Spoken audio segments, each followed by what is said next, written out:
So, airstrikes in Syria. Yeah. I've got a lot of mixed feelings on this one.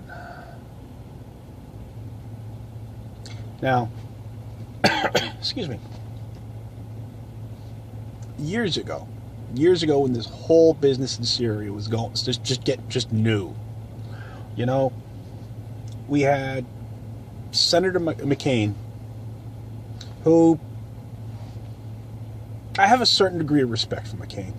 You know, fellow vet, former POW.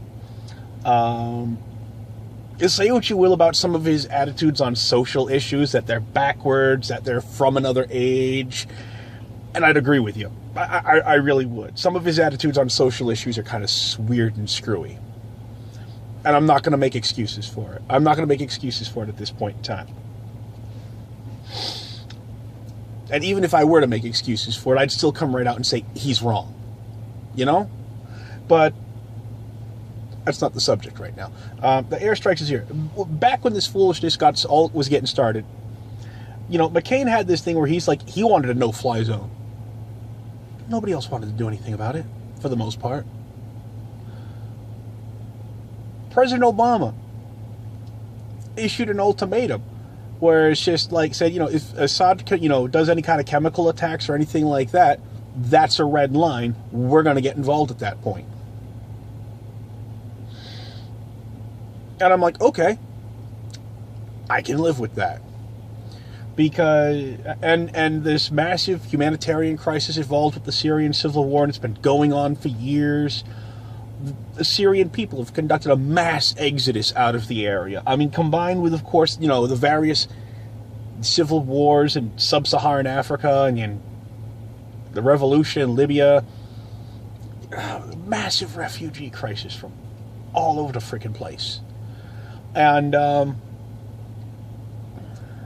it's no good. I mean, it's like some people say, oh, like these people should stay behind in their homes and they stay there and fight. You know, these are not soldiers. These are civilians. You're telling a bunch of civilians. You're telling like truck drivers and bankers and, you know, bakers and this is just the bees, you know, to like what, fight and die for who? For Assad? They don't want to fight and die for him. For one of like 3, 4, 5, 6 different rebel groups. Some may or may not be associated with Al-Qaeda or ISIS. No. You don't tell people to do that. That's fucking stupid. But, yeah. So, there was a chemical attack years ago. And Obama went to Congress looking for permission to conduct some airstrikes. Congress said no. Congress said no. And so Congress decided to make the United States look weak. You know, we issued an ultimatum, and Congress decided to freaking sit there and say, no, our ultimatum's got no damn teeth. And this was, and it probably happened this way for a few reasons. I mean, Republicans during Obama's administration were just the party of no. Anything Obama wanted to do, they just sat there and said no. And there were, heavens forbid, a handful of, maybe more than a handful, I'd have to double check, but there were some Democrats that were opposed to it on the grounds of we don't want to get involved in another war. And I can understand that, but it's just like this is a fucking red line, you know, and it's just like, this is someone using chemical warfare. You gotta send a message to the international community. You don't do this shit. There are lots of reasons why you don't engage in chemical warfare. It's crazy shit, man. Crazy shit. But, so anyway, yeah, Congress basically made both President Obama and our nation look weak on that one. And I don't... And it's like, you know, combine that, of course, with the refugee crisis that so many people wanted to do absolutely nothing about and push these people away. And it's just like, so basically, people just didn't want to do anything about it at all. And now we got, but something was brokered, and supposedly all of Syria's chemical weapons were surrendered to the international community by through a Russian brokered deal, and the stuff got all out, and it's been disposed of, theoretically. So apparently, the other day we have another chemical attack in Syria, committed by the Syrian government. And last night, Trump authorized a strike on the airfield where that chemical attack was launched from. And I just have such mixed feelings on this.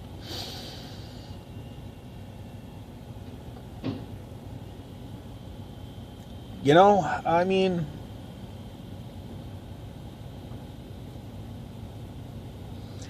I've heard Trump's announcement about it, and it doesn't sound like he thought it through.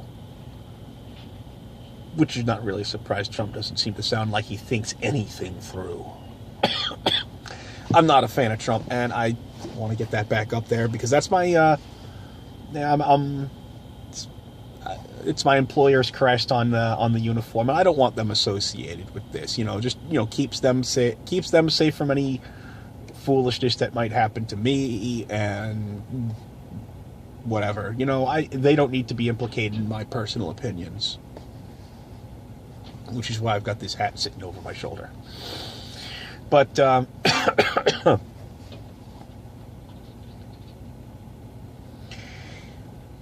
yeah,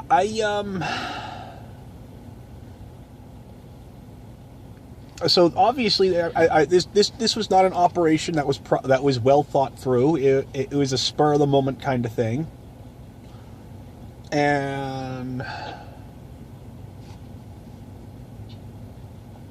no authorization was sought from Congress. Now, granted, the president is allowed through the powers of his office to conduct limited military operations without congressional approval. I think there's like a 30-day limit on that. I'm not certain. I'd have to double check. You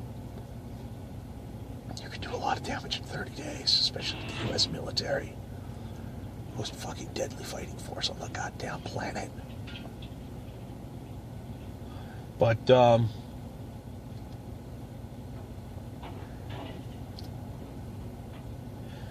so it's just like, this doesn't strike me as something that was properly thought through. We've got the Russians saying, "Oh, this is dangerous. This is damaging to U.S.-Russia relations," and I'm not sure what's going on here. Because the Trump campaign and their connections to Russia, it makes me wonder if maybe there's some behind-the-scenes Russian approval. Maybe the Russians are at this point just done with Assad, and they're like, "Yeah, what the hell ever. We don't honestly give a shit, but we'll saber rattle in public for appearances." Maybe. I don't know.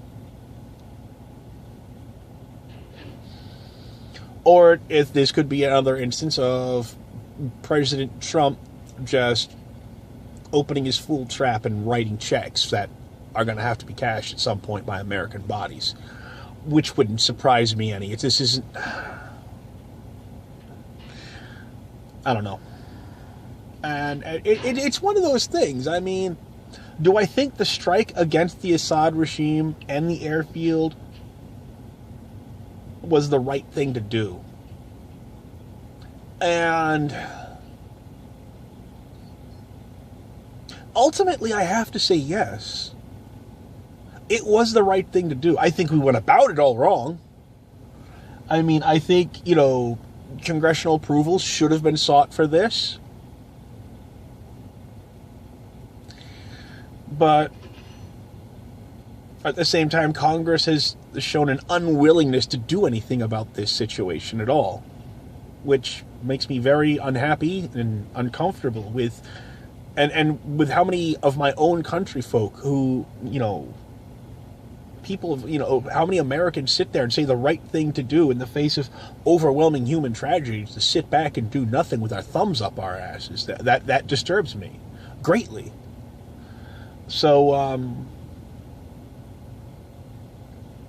yeah, I have mixed feelings on this. I think the strike was a step in the right direction. I think a no-fly zone would be a great thing. But I'm sitting here thinking to myself, this is probably about 3 years too late. I mean, I don't know. I don't know. This is... It's like all of this has been...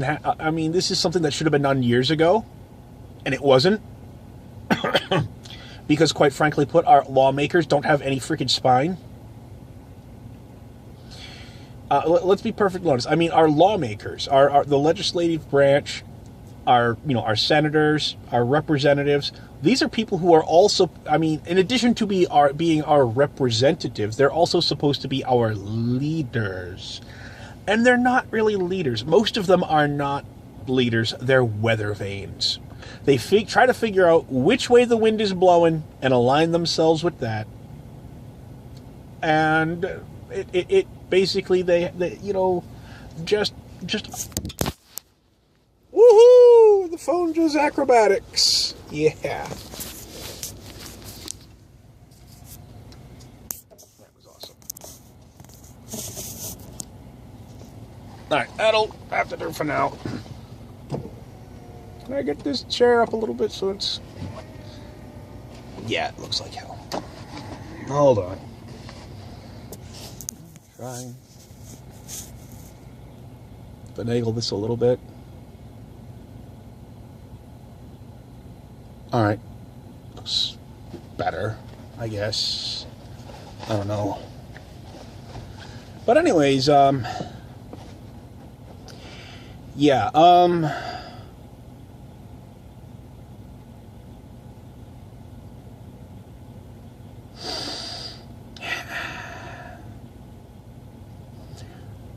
I think the right thing was done. I just think it's really, really years too late.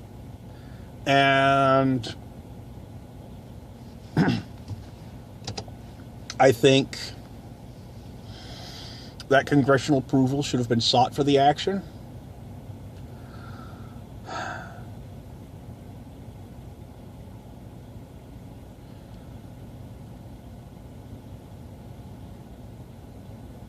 And I'm not sure where this is going to lead,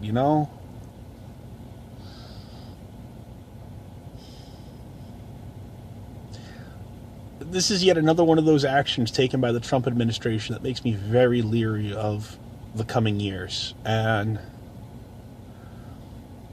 I'm very worried that this is going to end up leading to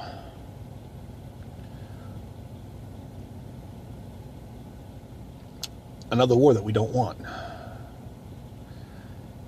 And I'm not talking about Syria. I'm talking about this is going to be like almost like another Cold War era, like where we're going to have a shit ton of fucking proxy wars and pissing matches with other global interests. I mean, just like back during the 50s and 60s, we had like Vietnam and Korea as proxy wars between the United States and the major communist nations. I'm forced to wonder what's going to go from this point. I mean, is this going to be is Syria going to end up being a proxy war between the United States and Russia, or the United States and Iran?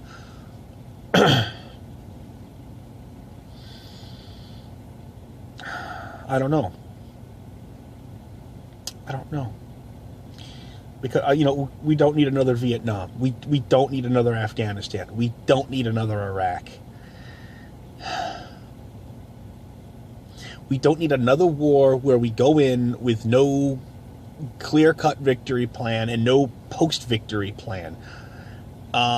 Which is one of the things that went really, really wrong in Afghanistan and Iraq. We came in, we defeated the the military of the reigning government, and then we just sat around with our thumbs up our asses while, military supplies found their way in the hands of various sectarian groups who proceeded to basically blow up everyone who disagreed with them in an effort to acquire political power and influence in their countries. And no bueno.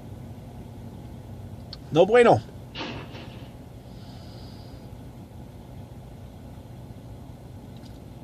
Yeah. So yeah, I theoretically approve of the airstrike. I just think we went about it all wrong. And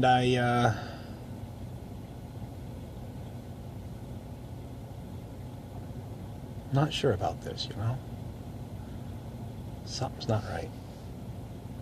This doesn't sit well with me.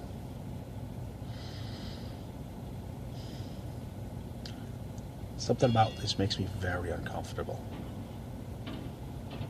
I think a lot of people agree with me on that one. Maybe for different reasons, but I think people are still agreeing with me on this one, that a lot about this does not feel right. It feels like we're going someplace we shouldn't be going. Or at least taking a path there that is gonna be hellish. I don't know. I'm crossing the fingers, hoping everything turns out all right, but